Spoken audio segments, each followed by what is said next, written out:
Hey, Fidel is one of my bros. We play basketball together. We do life together. I like Fidel. Give it up for him one more time. Y'all want to hear me rap? Nah, y'all don't want to hear me rap. Someday. Hey, I just want to say, an incredible group of people that gets sometimes just not that much recognition here, that does such a hard job of setting up, tearing down, preparing for you, is our 3D interns. If you're a 3D intern, would you stand up? If you see one of our 3D interns, give them just a huge hand clap tonight. These guys are awesome. Incredible.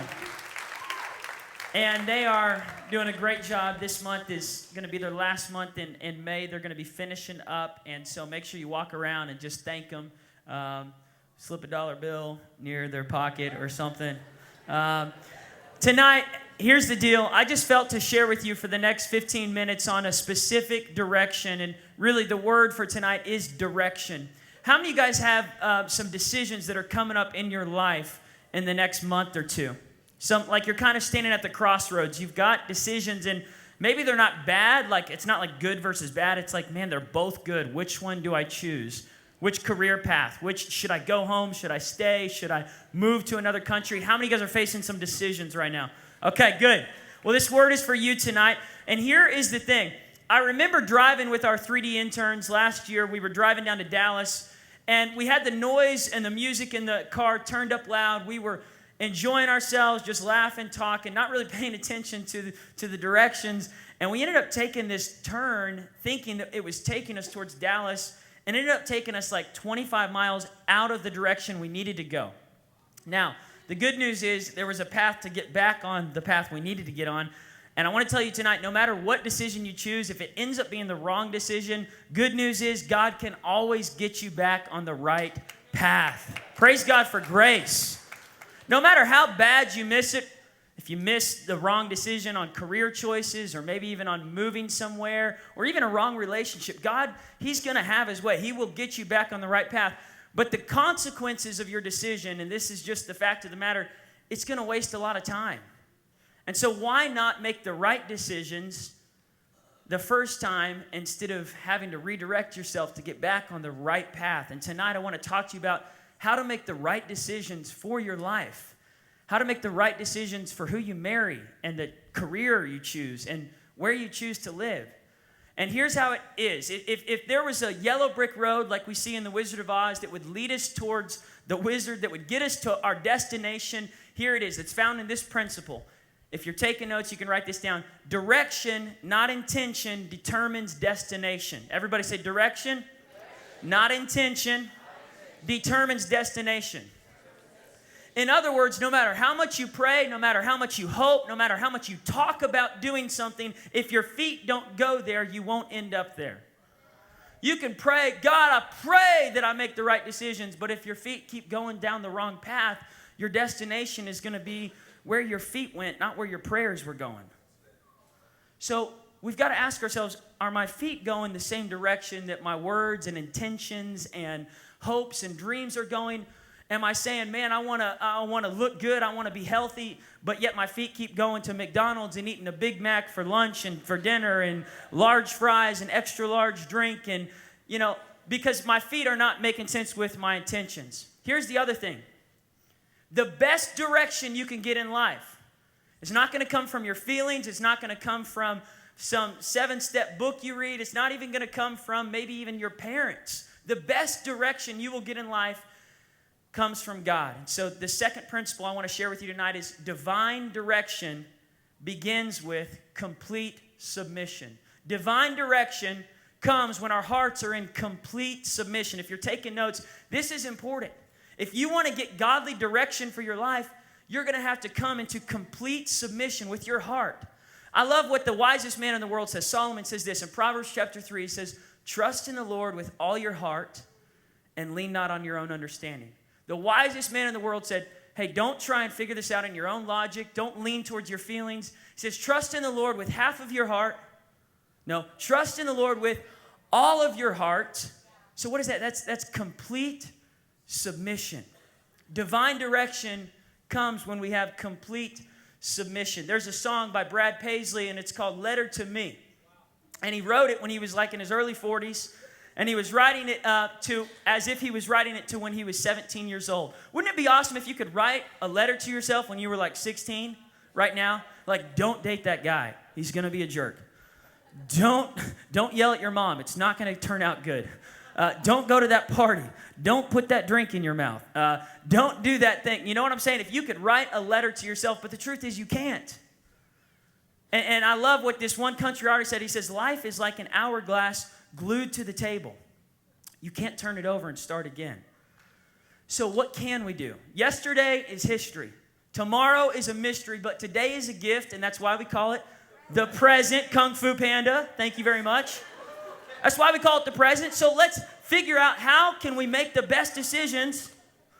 Ross, laughing at me about Kung Fu Panda. How can we make the best decisions in the present? It begins with divine direction from complete submission. So how do we get that divine direction? It comes from knowing God's voice. I want to give you 3 quick ways of how to know God's voice, how to hear God's voice. You might be getting ready to make a decision. How many of y'all are graduating high school or college in the next month and a half? Graduating VBI or Rhema or DCS seniors or ORU or TU or Spartan or something out there, TCC. How many of you guys are finishing up a season in life? Transition is coming. Not coming. Thank God it's not coming. Okay, here we go. Transition is coming. You got to know what to do. So here's 3 quick ways to hear God's voice on what to do. Number 1, open the map. Everybody say, open the map. When we were going to Dallas, just imagine, what if I told you, hey, I want you to drive all the way down to Honduras to set up our one nation, one day trip for us. And you were like, sweet. And you get in your car and you start driving to Honduras, which, by the way, you can do. It will be a long trip, but you can drive to Honduras. We're not going to do that. We're flying. But let's say you start driving down there and you don't even pull out like an iPhone or a map or anything. You're just like, I'm just going to head south. I think I'll get there. You might get there, but it might take you a really long time if you don't have a map. You know what I'm saying? A map helps cut down the bad decisions that slow us down to the destination we want to get to. A map gives us a faster way to get there, and the map that God gave us is His Word. Everybody say, the Word. You got to open up the map. To learn to hear God's voice, you have to know how He speaks, because He never contradicts His Word. God's voice will never contradict what His Word has said. Someone might say, well, God told me I'm supposed to murder my dad. But the Bible says don't murder. Yeah, but that's not what God told me to do. No, God would never tell you to do something that He told you in His Bible not to do. God said I'm supposed to cheat on my spouse. What? What God are you listening to? God told me I'm supposed to steal that car. That car's mine. No one's giving. I'm supposed to steal that car. What? No, God's never going to contradict His Word with His voice. Don't listen to stuff like that. That's kooky. So you got to open up the map. Number 2, you've got to learn to recognize, listen to God's voice. Here's the interesting thing. We were driving down that road that day with the interns towards Dallas. We had all the music turned up. We were laughing and talking, and we missed our turn because we were consumed with the noise. This is the truth for young adults today. We love being busy. We love multitasking. We love listening to Pandora and Spotify and iTunes all at the same time. I don't even know if it's possible, but somebody figured it out already. We love talking on the phone and Facebooking and doing homework all at the same time. We love doing all these things, and we get our ears full of all this noise that if we're not careful, we're going to miss the voice of God and end up going down a path that He never planned for us to take. Learn to recognize His voice. You might have to cut out some clutter. I love what Psalms 46 says. It says, be still and know that He is God. How can we know that He's God if we're constantly busy? David says, be still. Cut out the noise. Quit clamoring up your ears with everything. Listen and learn to recognize God's voice. I love Colossians 3:15. It says, let the peace of God rule in your hearts. In other words, let God's peace be an umpire. Here's how you can know if God's speaking to you. if there's peace in this situation, in this decision, then it's God. If there's fear, God will never lead you with fear. He'll never leave you with fear. He'll never lead you into a decision when you're completely fearful. Now, he will call you to do something that requires faith. In fact, if you have your Bibles, go to Matthew 14. Matthew 14. And get there real quick because I want to take you fast through this. Matthew 14, verse 22. There's this story about a guy named Peter. Peter was on a boat with all the disciples. The storm is raging. And all of a sudden, this guy comes walking on the water towards them. And they're like, it's a ghost. It's Patrick Swayze, the ghost. No, it's not a ghost. He says, it's me. It's Jesus. I'm not a ghost. And Peter says, Jesus, if it's you, bid me to come to you. And Jesus says, Peter, come. In other words, call me to come. And listen, Jesus calls him to get out of the boat and to walk on water. I don't know about you. When I heard this story, I tried to do this as a kid like 1,000 times. I would go like outside and just try and run across the pool. And I always drowned in it. Not drowned, but just sank, you know. Did anyone else try to walk on water? Still do? Just every now and then you're like, maybe something's changed. Maybe I'm a little more spiritually mature. Maybe God will let me walk this time on water. But Peter steps out of the boat. He starts walking towards Jesus. Jesus was asking him to face his fears. So Jesus is never going to lead you with fear, but he may invite you to do something that requires you to face your fears. He's going to require you to have faith. So peace and faith equals go. Fear and doubt equals no. Faith says, look at the positive. Fear says, look at the negative. When Peter was walking towards Jesus, his fear was saying, you're human. You can't walk on this water. All your buddies on the boat, they're laughing at you. They're like, what is Peter doing? And there's wind and there's waves, there's circumstances. There's no way you're going to be able to do this. And fear tells you to look at the negative. Faith says, look at Jesus. Faith says, focus your eyes on God, your provider, your protector. If he called you to do this, he's going to provide the way. But when Peter's eyes got off of faith and got onto fear, that's when he started sinking. See, Peter could have kept walking towards Jesus. And my question is, are you making decisions based out of fear or faith? Are you making decisions based out of what feels good or what God's called you to do? Because what God calls you to do may be uncomfortable, may require you to get out of a boat of complacency, of apathy, of laziness, of sin, of a lifestyle that's not pleasing to him. He may say, hey, I need you to get out of that boat and come walking towards me. And you say, I don't know, I feel so comfortable here. And God says, well, what I've called you to do is not necessarily meant to make you comfortable. It's meant to stretch your faith. Learn to hear God's voice. Listen to faith. Here's the interesting thing. Faith and fear require the same amount of energy. So you could choose to feed one or the other. You could choose to have faith in your fears. You know what I'm saying? You could choose to believe in your fears. Faith and fear ask the same question. They ask you to believe in something you can't see. Fear invites you to believe in something that hasn't happened yet.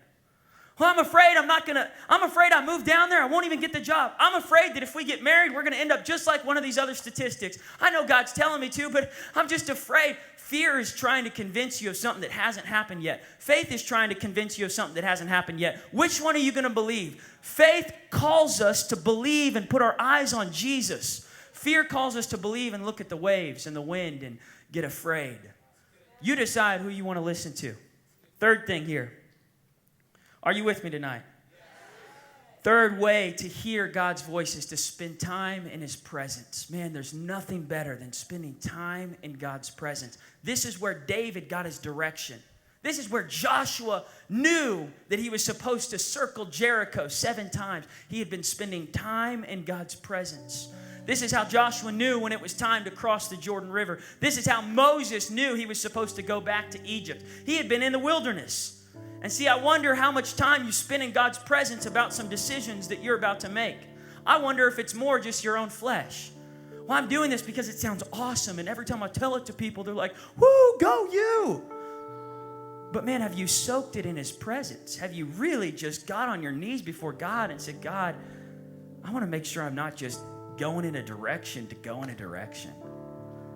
Lord, I want to spend time in your presence to really hear a confirmation. God's not going to speak just loud and audibly. It's really just a whisper, a still small voice. It's an impression on your heart of, hey, this is the way. This is the way. Keep doing what you're doing. Or, hey, I'm calling you to pack up and go.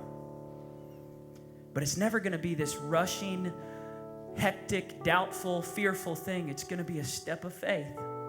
And sometimes a step of faith is to stay right where you're at. God says, I know you want to go, but I'm doing some character development in you right now. Stay right where you're at. It's hard. I know it's hard, but I never called you to have an easy, comfortable life. I know it's not easy staying where you're at in Tulsa, but hey, stay there. I'm doing character development in you right now. Spend time in His presence. You'll know His voice when you do that. Let me tell you 3 voices not to listen to. Number 1, don't listen to your feelings. Your feelings are the most deceiving thing. I don't feel like going to work. I think that's God. No, that's your feelings. I feel like yelling at her right now. That's not God. That's your feelings. Don't listen to your feelings. Your feelings will always try to talk you out of doing what God's asked you to do.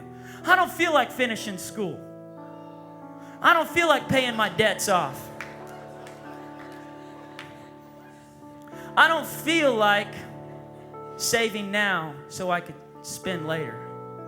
I don't feel like paying the high price of working hard so that I could have fun later. See, listen, God's going to ask you to do some things that your feelings aren't always going to agree with.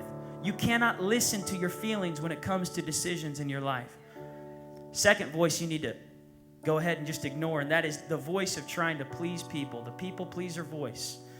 Man, this is always going to lead you down the wrong path. You're never going to please the critics, and you're never going to always please the fans. See, Peter had to get off the boat, and he had to tune out the noise of the people behind him that were saying, you can't do that.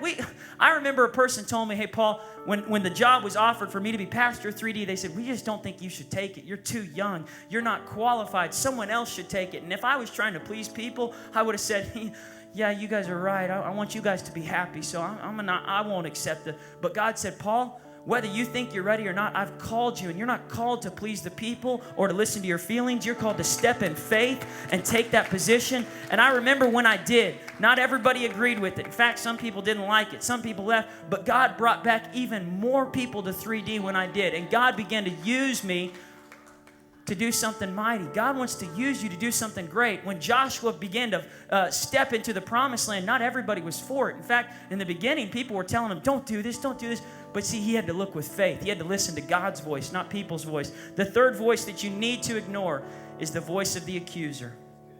The voice of the accuser. The devil will always remind you of what you've done in your past. He'll always tell you, hey, you're not good enough. Hey, you can't have a good marriage. You've had too many mistakes with people sexually. Hey, you can't have a good career. You've messed up too many times. You've been unfaithful. You've procrastinated. You didn't get good grades in school. There's no way someone's going to hire you. Look at the economy. The accuser is always going to try and get you to think about what you can't do. He's going to accuse you of your past. And I want to end with this story, and then we're going to pray. In fact, worship team, come on up. There's a story about a young boy named Sammy who went to his grandparents' house. And pay attention to this. Don't look at the band. I know there's like 20 of them getting up right now. Isn't our band just awesome and huge? All right, listen to this story. Sammy went to his grandparents' house, and his grandma had this one duck that she loved that would sit on the pond, and Sammy had a slingshot, and Sammy thought, I'll never hit that duck, and he would always aim and hit rocks right to the side of it, and one day he thought, I'm going to try and get as close as I can without hitting it. He pulled back, and man, when he let go of that rock, it nailed the duck right in the head. And that duck dropped dead. That was not a mighty duck. That was a dead duck. He looked around. He ran to the duck, and he began to dig in the ground. And he buried the duck. And when he turned around, his sister, Julie, looks at him, and she said, I saw the whole thing. So when they got home later that night, his grandma was finished with dinner, and they had finished eating. She said, I need someone to help me with the dishes. And Julie said, I think Sammy would love to do the dishes. And she leaned over to him, and she said, remember the duck.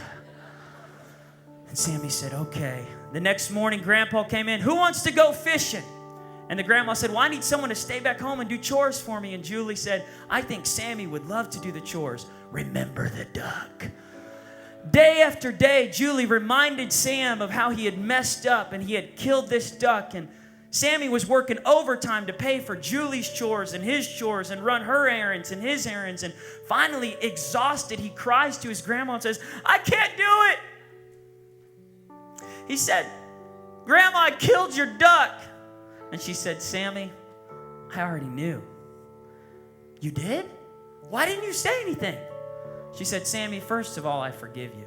She said, I forgave you right when I saw it. She said, but I was just waiting to see how long you'd let Julie make a slave out of you.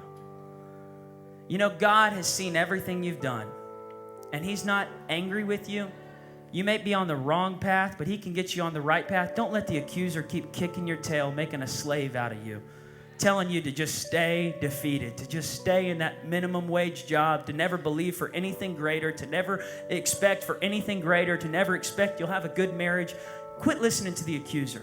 No matter what you've done in your past, you can't go too far. You're never out of reach of God's grace to get you back on the right path. I want us to stand up all across the room with heads bowed, eyes closed. You're here tonight. There's decisions you need to make. You're at a crossroads. Jeremiah says, stand at the crossroads, look for the way of life, and choose that path. You're here tonight, you've got to make some decisions coming up. You got to move somewhere. Maybe you're supposed to stay here. Maybe you're supposed to switch jobs. Maybe you're supposed to start looking for a new job. Maybe you're supposed to get out of the relationship you're currently in. Or maybe you're supposed to start a relationship that you've been putting on hold. I don't know what it is, but tonight, whatever decisions you need to make, whatever big decisions you're facing, God says, I have the perfect path for you. The devil's been telling you he has no plan for you. He has no will for your life. I'm telling you tonight, God has the perfect will for your life. The Bible says that if we will lean into God's grace, if we will lean into His wisdom and not our own logic,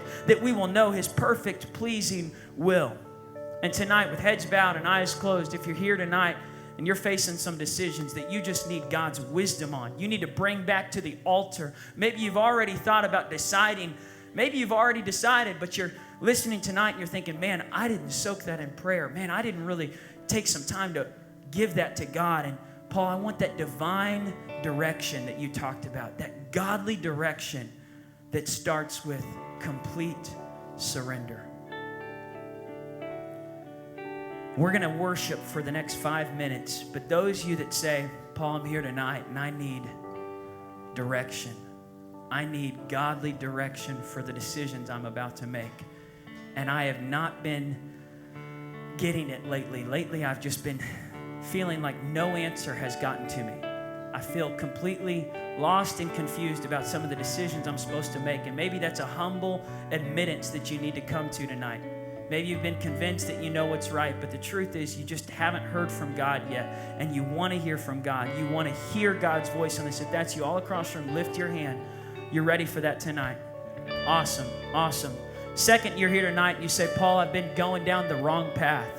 I somewhere I missed it. With the noise turned up, I followed my feelings. I followed what I wanted to do. I followed my own logic. I followed even my just hormones. I started doing things I shouldn't have done. I wanted what I wanted, and somewhere I missed it. And Paul, I want to get back on the right path. If that's you tonight, God can turn you around. He can get your life on the right path. Lift your hand all across the room. You're saying, I need to surrender. Man, I need to get back on that right path. Awesome, awesome. You're saying, I want Jesus to be completely Lord of my life. Yeah, yes, sir. If you lifted your hand for either of those, or you're here tonight and you say, man, I just need God's wisdom on direction in my life, I want you to come down to this altar right now, all over the room. Make your way down to this altar. You're bringing your future before God. You're saying, God, be my compass. Be my true north. God, direct my life. Decisions I lay before you, God. I surrender to you. My heart, I surrender to you, Lord.